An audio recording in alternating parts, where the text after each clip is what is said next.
I can speak with confidence that whatever it is that you want, you can have it if you are willing to work hard enough for it for a long enough period of time.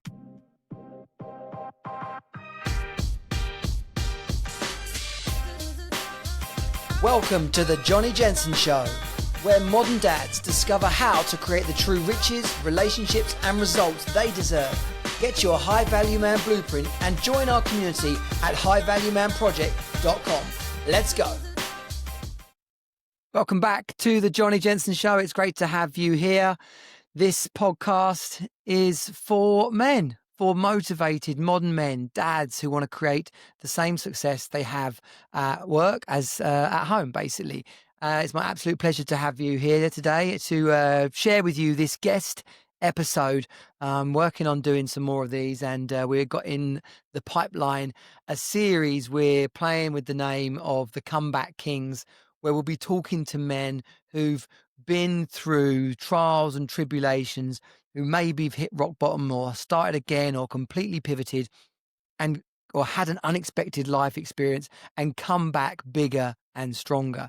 So if that's you, or you've heard other podcasts with men who've got a great story like that, then by all means, and please do get in touch, share that with me, and it will be great to have you on as a guest. If you've been here before, then it's an absolute pleasure to have you back. If it's your first time, how did you find us? Thank you to those who introduced you, and remember to pay that forward. Hit the subscribe button wherever you're listening, watching on your favorite video or podcast platform. And if you're on Apple Podcasts or Spotify, most people seem to be on Spotify these days, then click the little button up in the top right-hand corner and leave us a review. I think you just click the star, actually. It's pretty easy.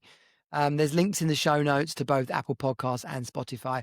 And that helps grow the show. That helps put us out there in front of more men. This episode is with Michael Serwa, an interesting guy. I know him through a couple of different networks, the Key Person of Influence network, through Landmark Education Circles. Polish guy. He's grown his coaching business from the ground up. He has worked with people at all levels, but finds himself at this point in his business and career at working with really high-end people who are up to stuff, whether that be in their business or whether it be in some sort of personal endeavor like sporting or acting, or really people who are pushing the envelope. And what I love about Michael and why I enjoy our chats together is his directness. He doesn't afraid to ruffle a few feathers, definitely drops a few F-bombs. So if you're listening with your kids, then you might want to, I don't know, if you're my dad, then you might want to let them listen and teach them as many swear words as possible. But that's just how I grew up, right? Anyway, like I said, be sure to share this episode. And if you're interested in working with us here at the High Value Man Project, whether that's one-on-one in elite coaching with myself, or whether that's through our inner circle or accelerator programs, we've got our annual lodge firewalking empowerment event coming up in November. So there's so much going on. Get yourself over to highvaluemanproject.com/group. Or if you want to speak with me one-on-one, then go to highvaluemanproject.com/power call.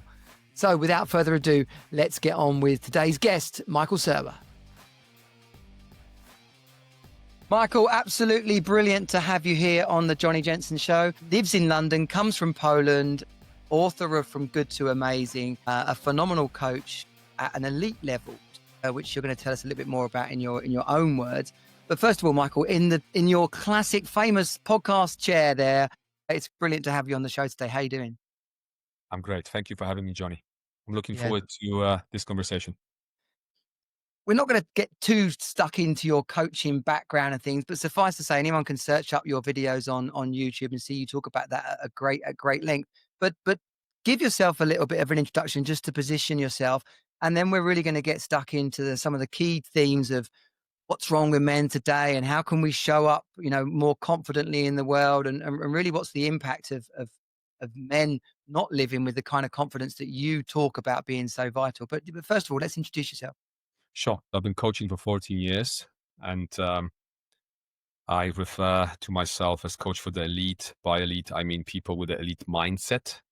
not elite background of some sort. I don't exclusively work with royals or anything like that. Or anything like that, you know, I've worked with one or two, but it's about the way people approach life. It's about the way people see themselves and how capable they are to build the life they want to build for themselves. And I'm there to assist them along the way.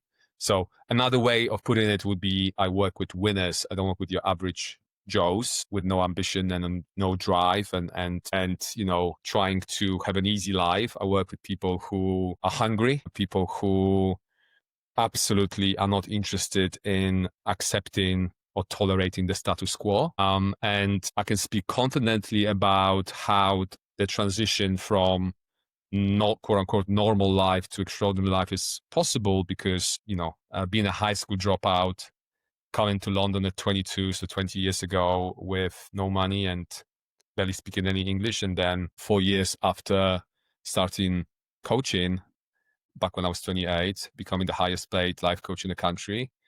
Took me another few years to build a 10 out of 10 life for myself overall. But I can speak with confidence that whatever it is that you want, you can have it if you are willing to work hard enough for it for a long enough period of time. Yeah, and that's absolutely concur with that message. It's one of the sort of founding principles of high value man is this contradiction between living a low value life and suffering and struggling and just the downward spiral that it creates. And when you actually position yourself to say, well, what if I was physically and mentally, emotionally strong? What if I was managing my finances and putting the business in place and impacting the community? What if I was managing all of my relationships and not just focusing on one poor woman and dragging her down? Like, what if I was having fun and adventure and showing up as really the richness of life? Then what kind of man would I be? Then what kind of life would I have? And you said just magically there, I've heard you say it before about people being able to create the life that they desire if only they're willing to go out there and get it.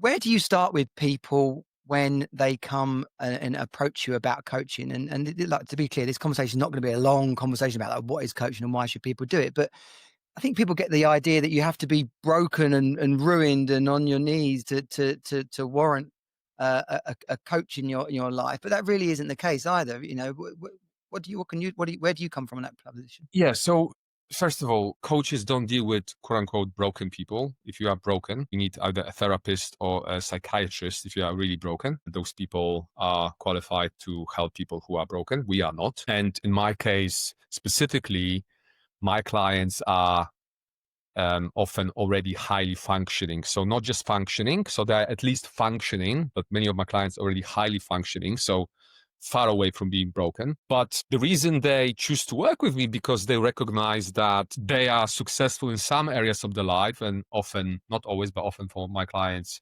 the money side of things, the career side of things, they financially okay. But sometimes, as you know, that financial success might be built to the detriment of other areas of the life.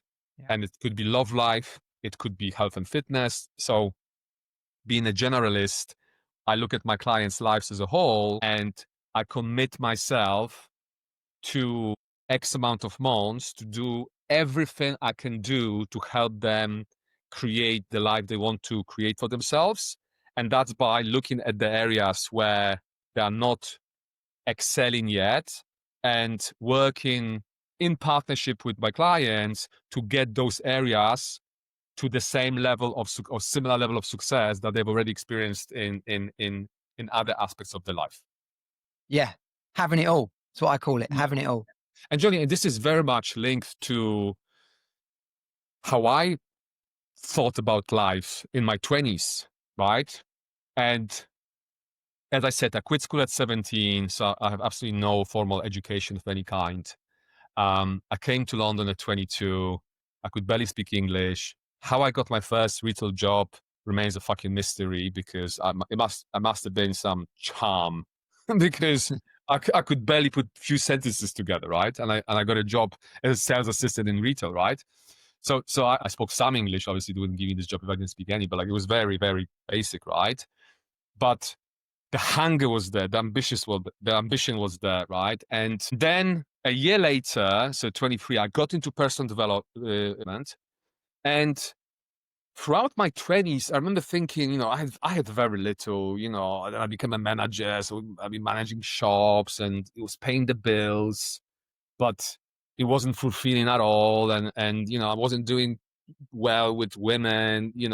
I've never been fat, right? Like I've never been like completely out of shape. I've never, Yeah. I haven't always been in the shape I am in today. Um, but I was definitely shit with women. I was definitely doing something that not only I didn't enjoy retail, but also that didn't pay particularly well, right? But because of my deep interest in personal development and my, I suppose, general psychological makeup, I had this idea in my head, like to your point, that I want everything, right? I absolutely fucking want everything. I do not want to just have fulfillment in my career or doing well with the ladies or be in a good shape. I wanted everything, but here is the difference. Because me saying in my 20s I want everything, there's nothing fucking original about it. There's this great quote from James Clear. He said, "Both losers and winners have the same goals." Right? When you think about it, everybody wants to have money. Everybody wants to have fulfilling relationships. Everybody wants to be in a good shape. Both winners and losers, right? But what was different about me and what's different about many people out there is that we don't just talk about wanting those things. We do what's required. We put the fucking work in, and we don't stop until we get what we wanted, until we build the life that we wanted, right? So in my case, it took me, I'm 42 now, it took me 34 years to get to the point where I could look at my life, first of all, myself, and then my life, and say to myself, I've arrived. All the elements are in place. All the fucking things that I wanted are in place. First and foremost, I became the kind of man I wanted to become. But it all started with this, not just idea, but this conviction that I absolutely can have it all. It wasn't a question of if, it was only a question of when or how long it's going to take me to get there. Yeah, Right? of course. So it is very easy for me now to sit in front of someone, man, woman, I don't care. I work with both men and women, and look them in the eye and say, listen, whatever it is that you want, you can have it. And my criteria for clients or have nothing to do with the background or the industry those people are in, how much money they make. It is about how motivated they are. It is about the work ethic. It is about the chemistry I have or don't have with them, right? Like those are the kind of things I look at, because those are the things, those are the ingredients that I need in order to use like a cooking analogy. Those are the ingredients I need to be able to fucking prepare or create a delicious meal, right? Because when you think about it, you can be Gordon Ramsay with the state of the art knives and state of the art fucking kitchen, but if you are being asked to create a delicious meal out of shitty ingredients, Yeah.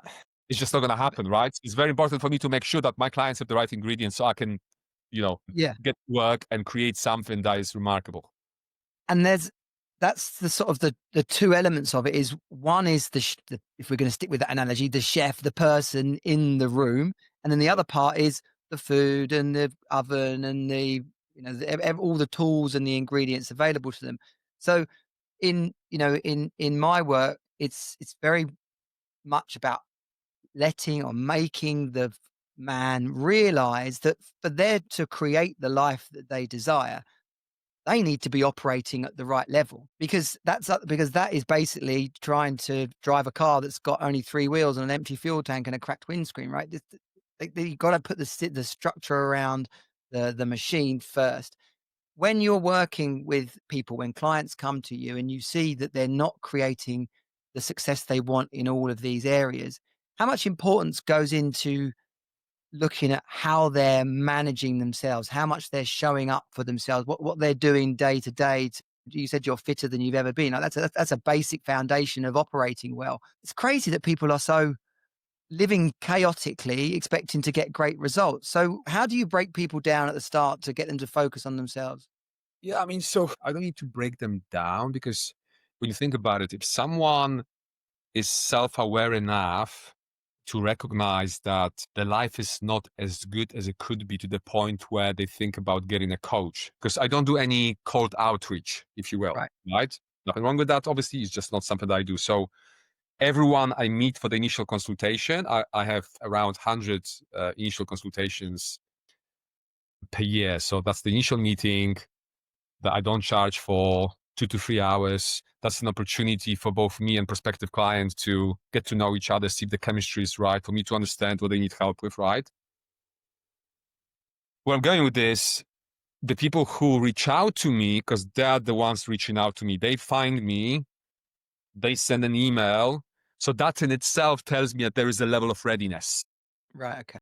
Right. And that also tells me, because they read my website before they emailed me, that there is a high probability that the chemistry will be right, right? Because they got a sense of me through doing the research, and they have a understanding of what to expect, right? Yeah. And then if my criteria are being met, so the things I was talking about earlier, I feel like this person is motivated enough, if this person is, hardworking enough, if there is some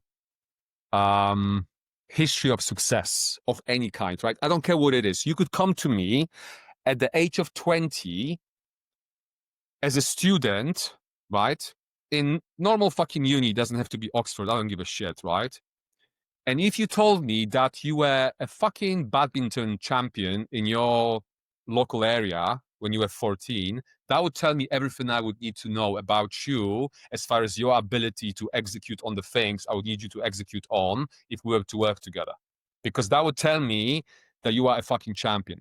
Because if you could be that badminton champion age 14, I know that whatever mindset and whatever work ethic, whatever attitude allowed you to achieve that, that will be transferable or can be transferable to other areas of your life. And then I, as a coach, see myself as an enabler, as a tool that people use, and is that combination of someone who has that potential for a transformation and a coach, so the tool that is capable, that is experienced, that is knowledgeable.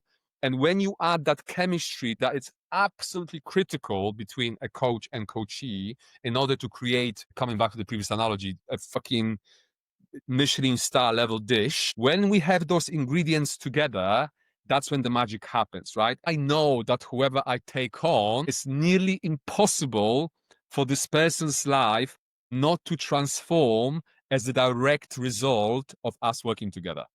Because, like I said, we spend those 2-3 hours together before we even start coaching to suss each other out, for me to see if they meet my criteria, for them to see if I meet their criteria, right? Because what they see on the website is one thing, but maybe the experience of me when they meet me might be different. I think that's rarely the case. But then when everything is there, all the ingredients are there, we put all of those elements together, and that's the recipe for a successful coaching relationship, leading to a desired outcome for a client, which is obviously the name of the game here. Yeah. Yeah. And one kind of final question in this section is, what holds people back from getting coaching? People have this idea that only a certain type of person, is worthy of coaching. And yet Olympic champions have a coach, acting, flipping, Oscar winning people have coaches. Like the people at the top of their game have coaches. And yet for everybody else, it seems like a weird thing to do.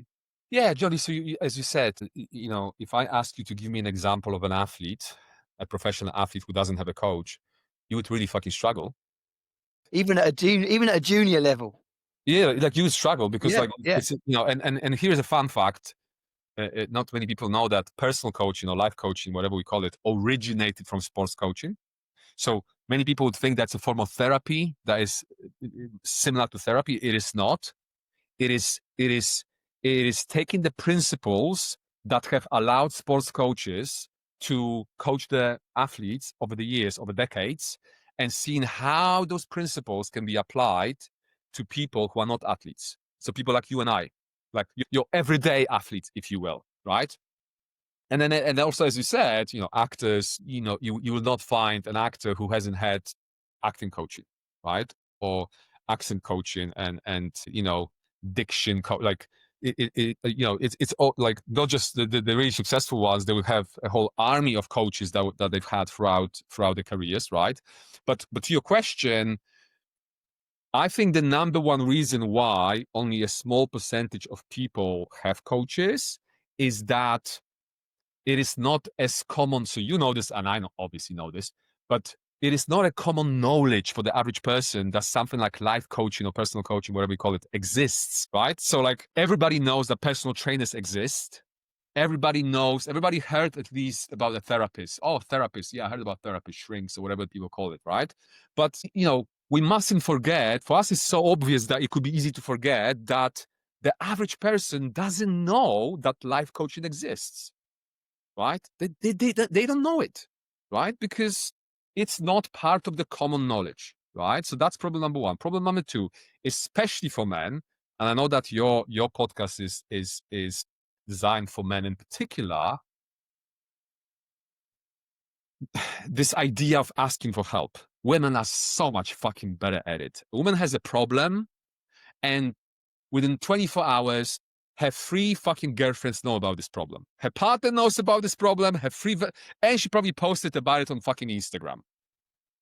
A man would have a problem, and for 10 years, before he fucking commits suicide in extreme cases, nobody, even his spouse, didn't realize that he had that fucking problem. Right? So obviously I'm exaggerating both, right? No, but it's true. It is an exaggeration, but it's also real. That's what happens. Yeah. Because it's, there's a reason why there's 3 fucking male suicides in the UK for every female suicide. It's not because we are dumber as men. It's not because we are dumber, although we might be. I think they said that we are actually less intelligent than women, right? Slightly. But it's not because we are dumber. It's not because, it's just like this whole idea of, I'm a man and therefore I shouldn't need help to resolve my own issue. And then you fucking kill yourself, you stupid motherfucker. Right? Yeah. So like you are too tough to ask for help, and then you fucking kill yourself in extreme cases. Right? So like the hypocrisy, I don't like saying hypocrisy, maybe that's harsh, but like it just doesn't make sense. It doesn't fucking add up. It doesn't make you less of a man. It makes you more of a man. It's like fucking professional tennis players saying, oh, no, I'm not going to get a coach because, I'm a man. I should be able to figure this out for myself. I should be able to figure out by myself how to fucking win Wimbledon. I mean, it'll be ridiculous. But I think men make the problem something outside of themselves, like the condition, the environment, or the circumstances, or that other person, or my competitor. It's always something outside of them that's creating or causing things to be the way they are. Men don't realize or haven't been taught, actually, so much of what's going on can be controlled and can be steered, can be engineered from how you are, from how you show up, from the energy that you're willing to give off. And that's where full responsibility gets to be taken.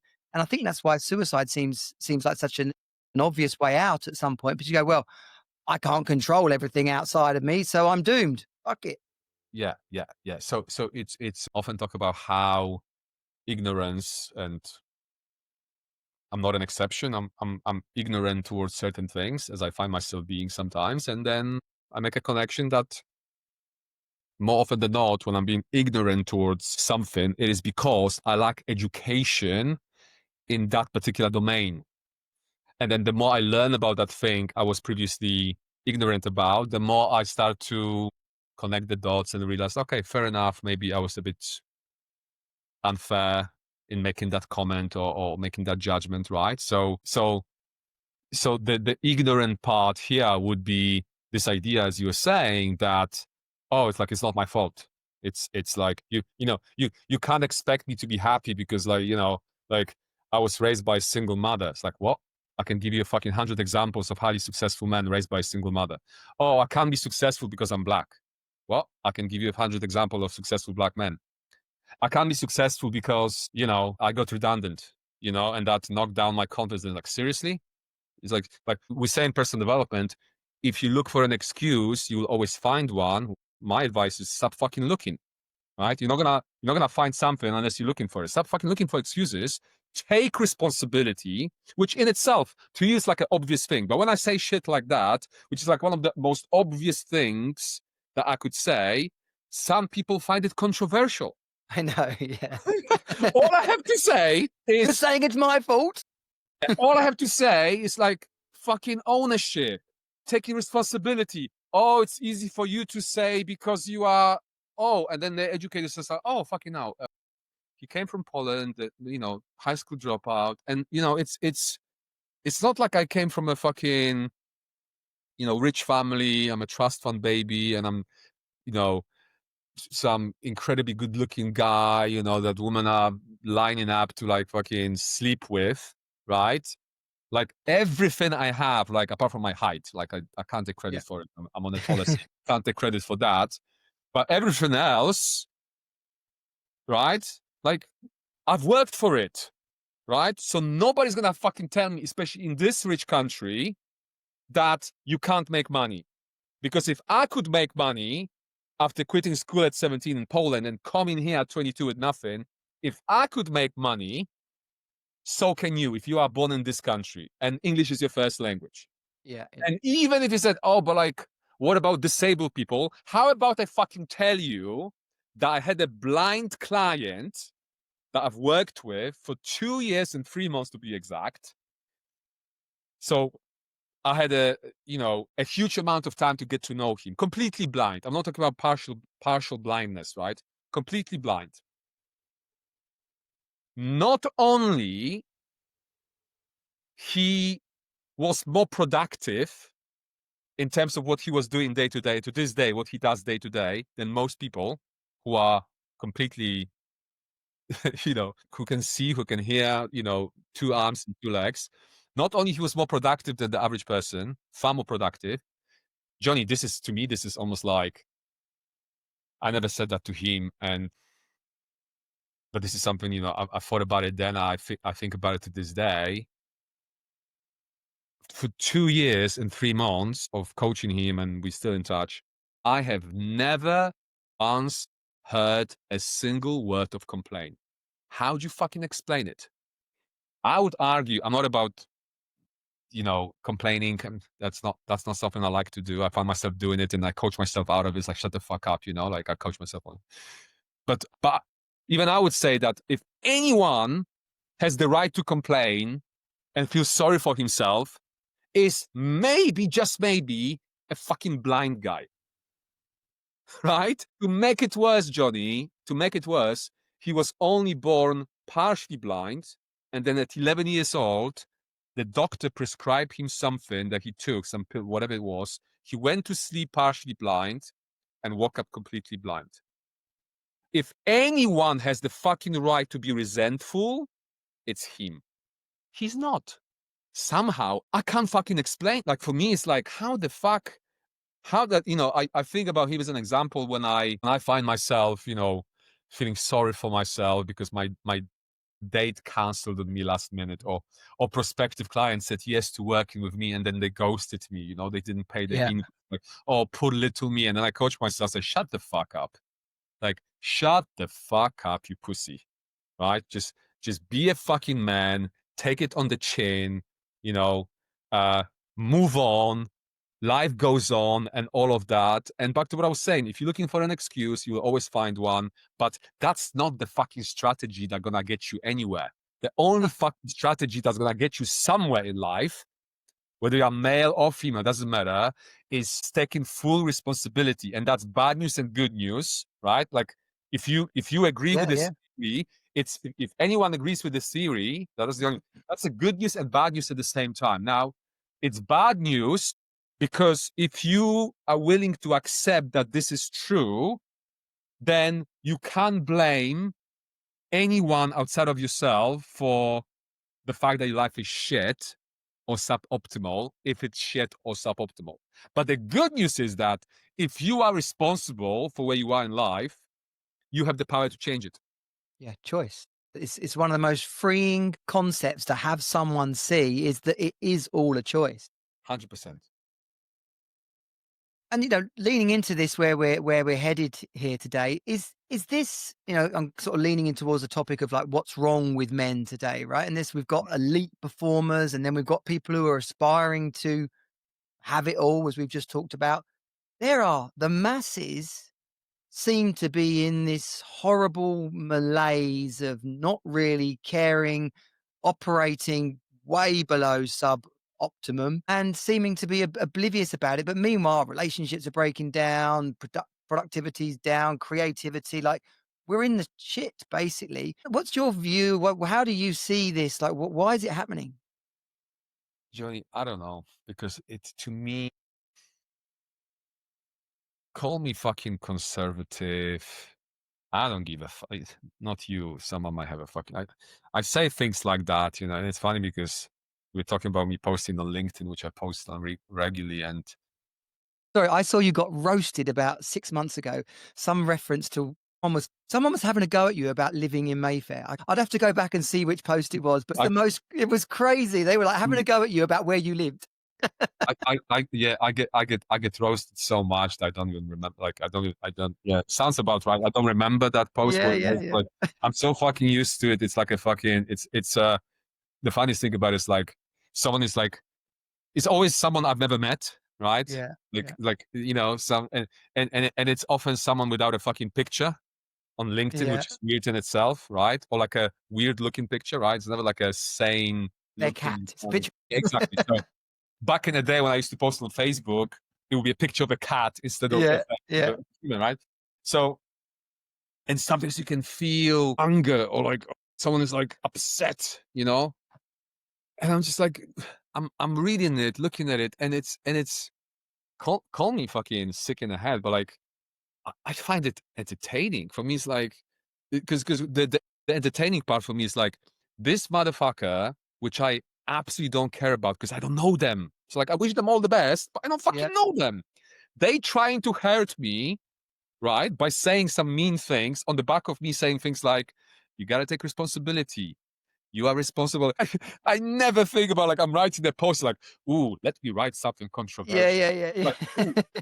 today I'm in a provocative mode. I'm just saying what I'm thinking. The last thing I'm thinking about is to be controversial or to try to like fucking insult anyone. I'm just saying what I'm thinking, right? And some people get triggered, right? It's never the successful people, by the way. It's always people who, based on the profiles, they, you know, what Yeah, you will find is they're that frustrated. They're with frustrated with their yeah, own life. Yeah, yeah, exactly. With critics, what you will find is that, you know, and you can comfort yourself if you ever get criticized, like whoever is listening to it, comfort yourself with the fact that if you pay attention, you will see that it will never be someone at your level of success or more successful than you criticizing you.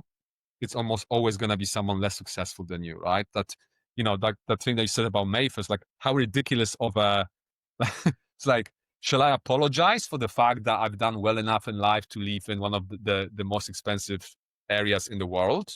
Like, shall I? It's a modest apartment, but it is in one of the most expensive areas. Shall I apologize for it? Like, I haven't. You know, if I stole in order to be able to afford to live here, yeah, like you should all fucking call me a scumbag, but I didn't. yeah, You know, you know, I paid for it myself. I pay my taxes. You know, almost always on time, not always on time, but almost always on time as well. So yeah, someone is like trying to hurt me, and I'm looking at it as like, fuck it, this is like it's entertaining for me because like it's you're wasting your time. Like you cannot like I have this rule, Johnny. I have this rule that I'm the only person that I allow or give permission to make me feel bad about myself. I try not to, but I'm the only person who can hurt myself. I don't give anyone, and by anyone I mean anyone, the power to hurt me, right? Because when you think about it, like, oh, this person upset me, this person made you or made me angry. This would only be technically possible if they entered your nervous system and triggered that emotion physically, which is obviously not possible. They said something, and then you allow that thing or did something, and you allow that thing that they said or did to trigger your chemical response, right? yeah, You can control that. It is easier for men to control than for women because we are more logical, men are more emotional. And you see, saying shit like that, what I just said, if I said yeah. that on LinkedIn, Boom. I can do it as an experiment. I'll do it too. And like, if I say like, there's gonna be some fucking feminist, some cat lady going, what do you mean women are emotional?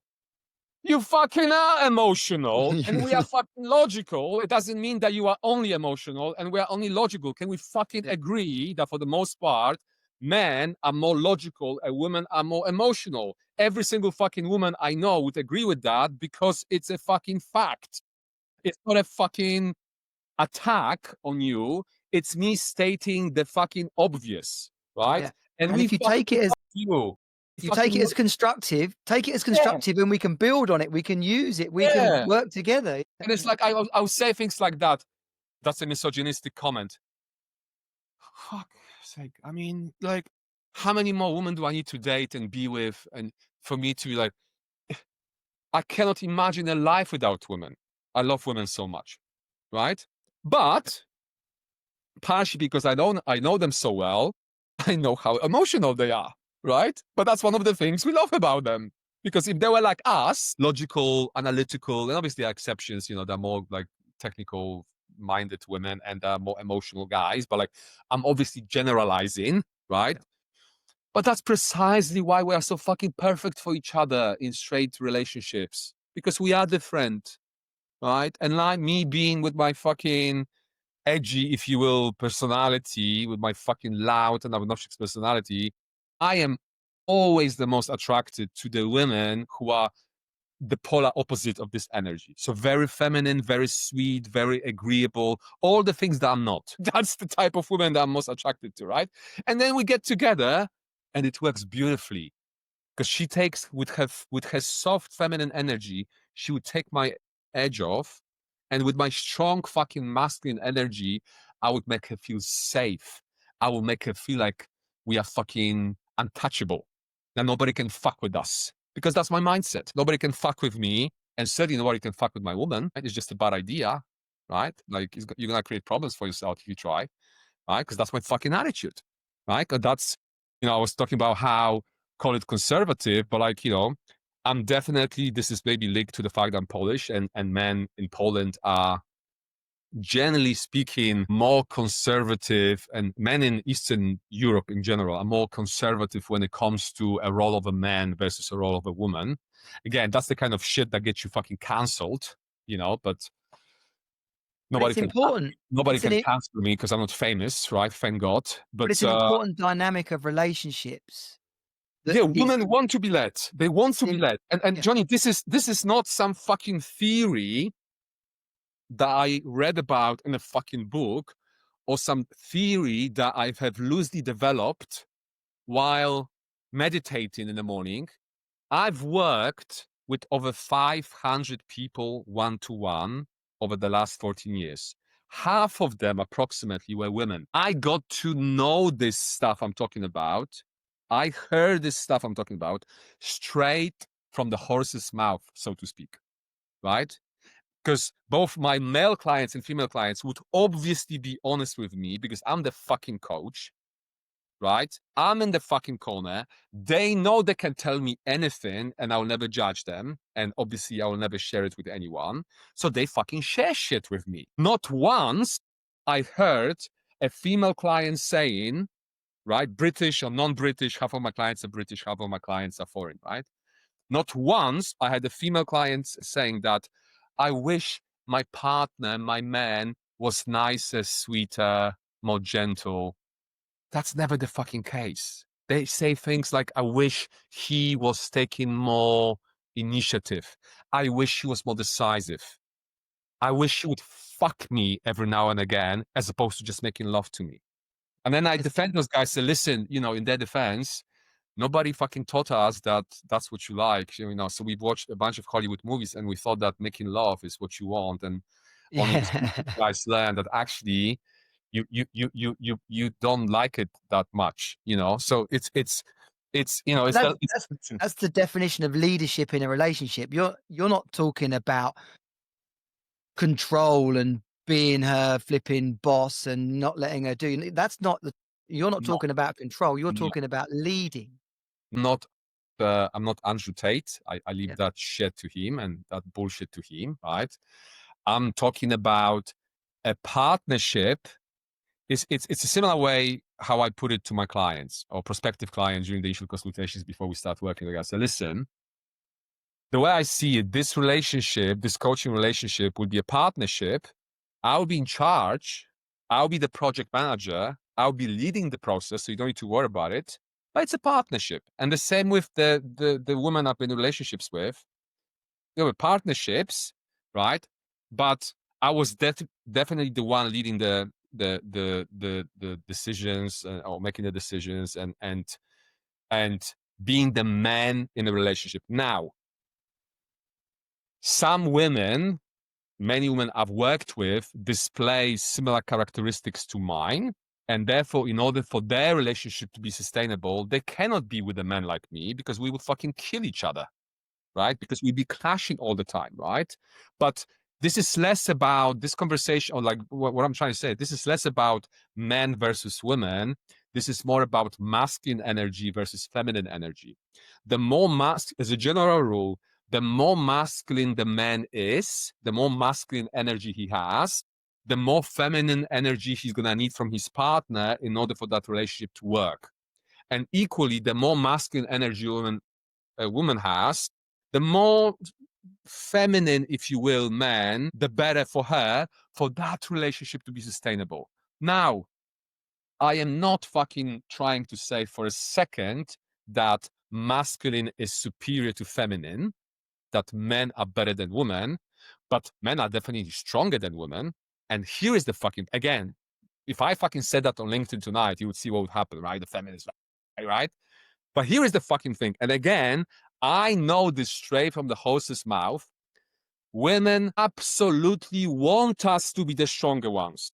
They absolutely want us to be the more confident ones. They rarely talk about it publicly, but behind closed doors, behind my closed coaching doors, that's what they fucking say.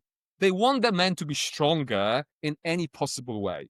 She can be louder, she can have that masculine energy, she can be like, but she still wants her man, even if he's more quiet, more introverted, right?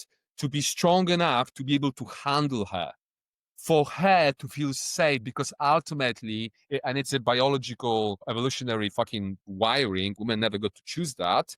They want to feel loved, sure, but they also want to feel safe, not just for themselves, but also for the offspring that they might think about having, already having with that man, Yeah. right? So if the man is weak, right, and he will be weak if all he does is fucking play computer games, right, and spends time fucking and money on OnlyFans, and he doesn't fucking achieve anything of any kind. He doesn't go to the gym, right, because he can't be bothered, because he's too fucking busy getting fat playing computer games. That's not the kind of man, obviously, that anyone would feel safe around. And then those fucking men will be talking shit about women, how women are not interested in them. Of course they're not interested in you, motherfucker. Yeah. Right? When you look in the mirror, this is a simple fucking test. When you look in the mirror as a man, as a woman, would you want to do yourself? If the answer is no, you have some fucking work to do. If you wouldn't want to have sex with yourself, how on earth would you expect that somebody else would want to have sex with you? Yeah.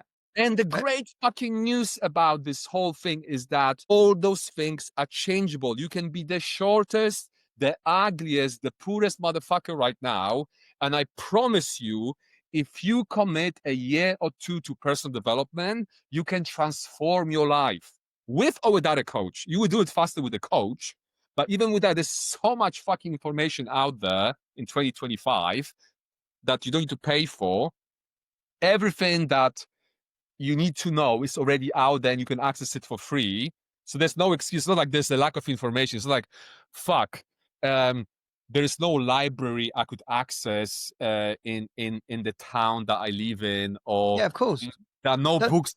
This is not 19 fucking 50s. no, no. All the information is out there, right? So, It's about Mike, imagine neither you or I work with people who are like really at that shit end of the stick, right? But imagine someone who is listening to this, they are successful, right?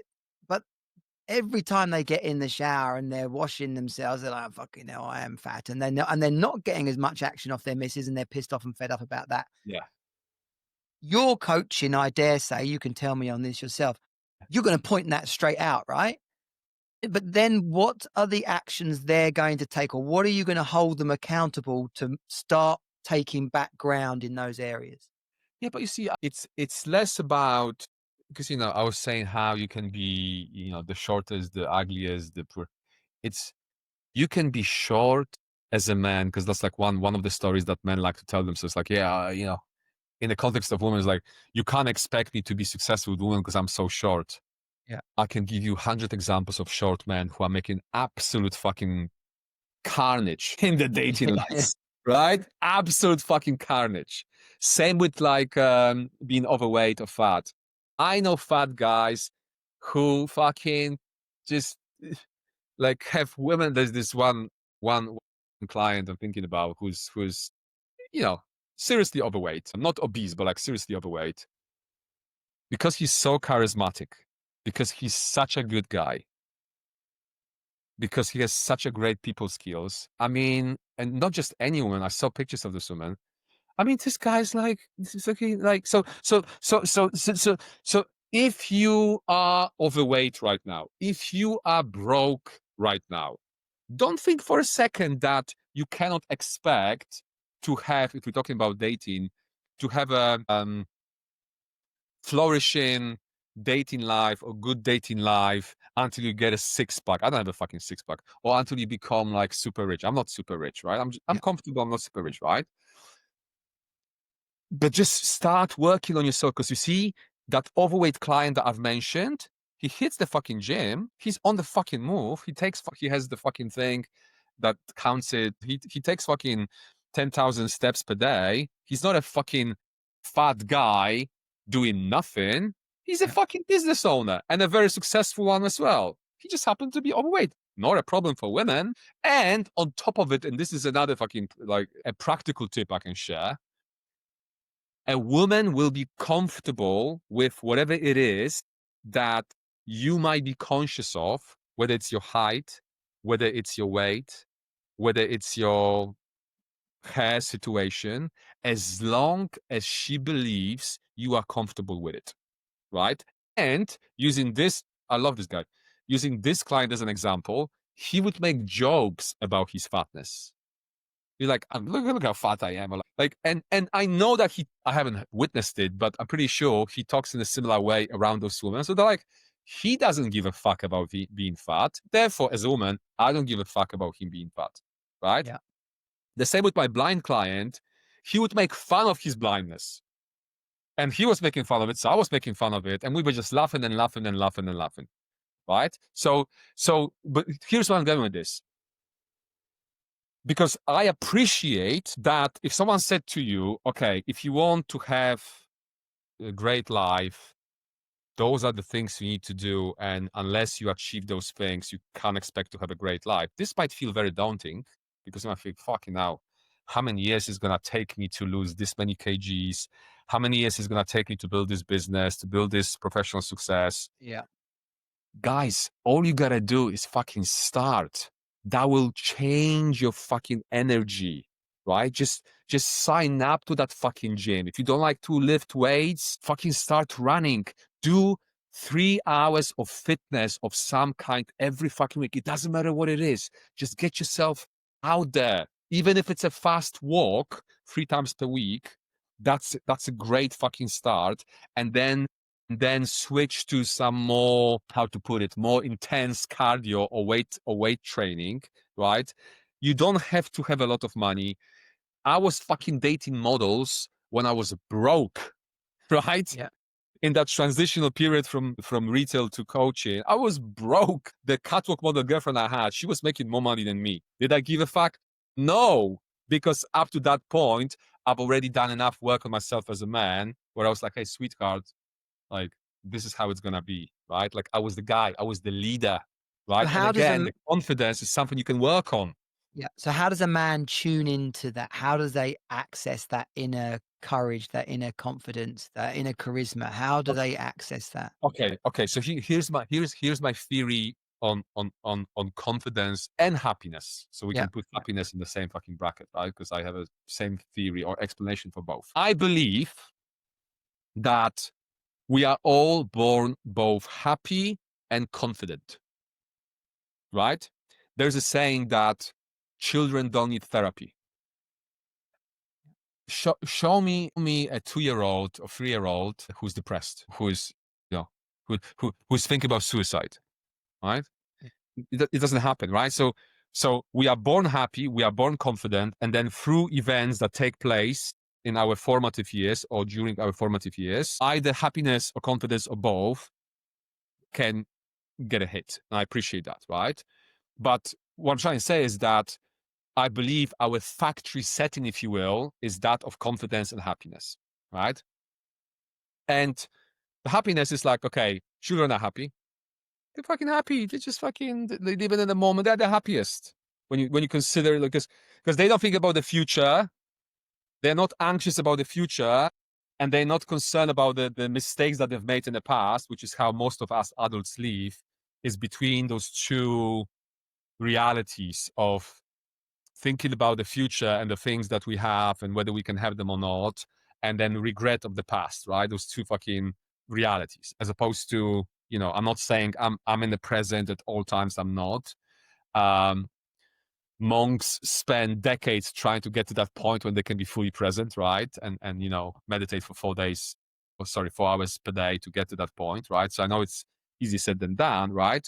But on the subject of confidence, when you think about small children, they are fearless until, like, you see a child on the train or on the plane. The child will be walking around looking at people with confidence, touching other people, right? And then parents get like, don't talk to strangers, which obviously it's a reasonable advice. But when you think about it, it's like, we are born happy and confident. So this is like, I'm answering your question, right? Like, this is the most important thing to remember, because if that's our factory setting, if you agree, not you, but like anyone listening, if you agree that this could be true, that means that you don't need to learn anything new. You need to unlearn certain things because you were born happy and confident, right? So the baseline is this, what I'm trying to say. Like, you have in you the ingredients that you need to have.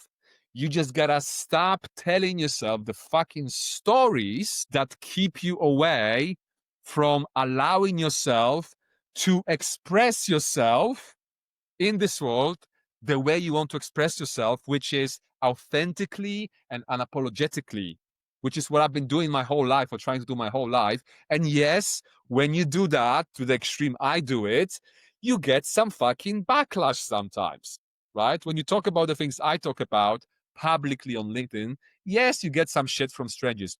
Who cares? Who cares? I don't know those motherfuckers, right? I know who I am, and no guy in fucking Malaysia living with his parents can make me question my integrity or make me question who I am. I know who I am. I spent 42 years learning about who I am. So you want to, like anyone listening, you want to trust that you have all the fucking ingredients in you. You just gotta fucking start acting on it, as opposed to just reading more books, right? If you are that far and you start reading books, you're much better off reading one book and fucking implement the things the author talks about in that book. You can start with my book, very easy read, super easy read. One book, and you implement things from that book, as opposed to going from one book to another, right? There's this term in personal development, avoidance activity. It's like, oh, I'm working towards my goals, but like, what have you actually accomplished in the last 12 months? Oh, I've read 16 books. No, but what have you actually done? Like, have you like spoken to a woman in a bar, or like created Hinge account, or have you got a better job? Have you lift some weights? Oh, no. I'm getting ready. I'm reading. It's like, yeah, I'm 72 books away from being ready. It's like, like, you don't need to read any books. Like, you don't need to read any fucking books, right? But all you gotta do is to get out of your fucking ass, and whatever it is, like, this. If you're listening to this, it means that you are smart. If you are smart, you fucking know at least more or less what you gotta do.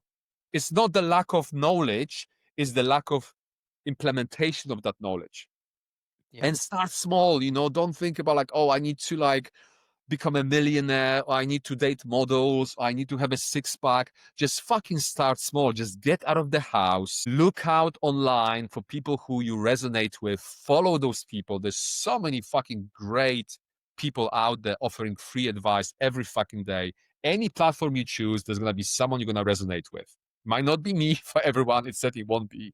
But for anyone listening, there's going to be a whole bunch of people that you can learn from. And just remember that with some very few exceptions, like Donald Trump being one of them, a successful person, I'm not a fan, but a successful person who is basically a trust fund baby, most of those people who you can follow online, they're self-made. They came from nowhere. They didn't have a rich dad who gave them, I think it was $1 million, who gave Donald $1 million to like start his property fucking thing, right? They for the most part, they're self-made like myself. What one man can do, any man can do. Exactly. I'm a big believer, and I can, like I said before, I know I can talk about it with confidence because nobody can fucking question. Nobody can say, oh, it's easy for you to say because you went to Eton and then you went to Oxford and your father's a baron. I had a client like that, lovely guy, Eton, Oxford, son of a baron, very good looking, tall, yeah, somebody could, if this guy went online and started saying shit like me, yeah, sure enough, so you're like, yeah, it's easy for you to say because you have everything handed to you on a silver platter, which he did, right? But that's certainly not my story. And everybody who knows my story, it's not that hard to fucking yeah, okay. Yeah, maybe this guy could do it, I could do it. You absolutely fucking can. I'm such a believer, a massive believer in human potential. I don't care what your starting point is. Forget about me and my fucking high school drop-in. If the fucking blind guy can do it with a big fucking smile on his face, without a word of complaint, what is your fucking excuse? Beautiful. That is an awesome way as we sort of roll on towards the hour, Michael, to wrap this up. It's just been a real pleasure hearing you. I mean, it's been more you talking than me, and that's absolutely fine. As always, with the way that these such chats end, what's a great way for people to connect with you? And you mentioned your book as well. What if someone's interested in really soaking up your approach to these things? How should they go about that? Very simple, michaelserwa.com, and from there you will find everything there is to be found. Absolutely. Including links to my book and links to the social media platforms I'm active on at the moment. Yeah, and we'll put those in the show notes as well. Thanks again, Michael. Thank you for having me, Jonnie. You're welcome. Thanks for tuning in to the Jonnie Jensen Show. Be sure to subscribe, leave a review, and share it with fellow dads. Creating the life you deserve starts with you. Get your High Value Man blueprint and join our community of motivated modern dads at highvaluemanproject.com. Let's go.